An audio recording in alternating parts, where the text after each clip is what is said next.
Nasawi ang isang babae sa Dasmariñas, Cavite habang nasa ospital, pero hindi dahil sa sakit kundi sa pamamaril. Isa sa 3 sospek ang nahuli na. Matinding galit naman ang tinitignang anggulo sa pagpatay. Yan ang dabuhalang balita ni Jamie Santos. Sa ospital kung saan dapat gumagaling ang mga pasyente, binawian ng buhay ang isang babae sa Dasmariñas, Cavite. At ang tinitignang motibo ng pulisya. Ang biktima kasi is dating nagbibigay ng impormasyon to sa ating mga otoridad pagdating sa mga illegal activities sa kanilang barangay o baka may mga nasagasaan po siya. August 22, nang ma-confine sa ospital ang 38 taong gulang na babae matapos ding mabaril. Nitong Miyerkules, muli siyang pinagbabaril sa loob mismo ng ward.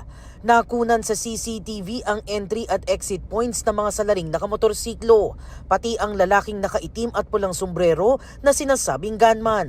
Matinding galit ang tinitignang motibo sa pagpatay. Talagang pinaplanuhan po ng mga suspect at may galit po siya doon sa biktima. Damay naman sa pamamaril ang nanay ng biktima na nooy katabi lang niya, isang security guard at isa pang babae. Nahuli kalauna ng isang suspect na sinasabing lookout. Ikinanta niya sa pulisya na 3 sila sa grupo at may isa pa raw na mastermind sa krimen. Tumanggi siyang magbigay ng pahayag sa kamera.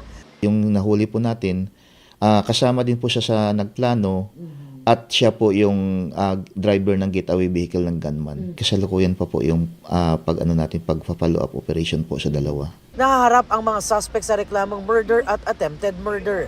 Sinisikap pa ng GMA Integrated News na magkunan ng pahayag ang ospital kung saan nangyari ang krimen. Para sa GMA Integrated News, ako si Jamie Santos at yan ang dambuhalang balitang dapat alam mo.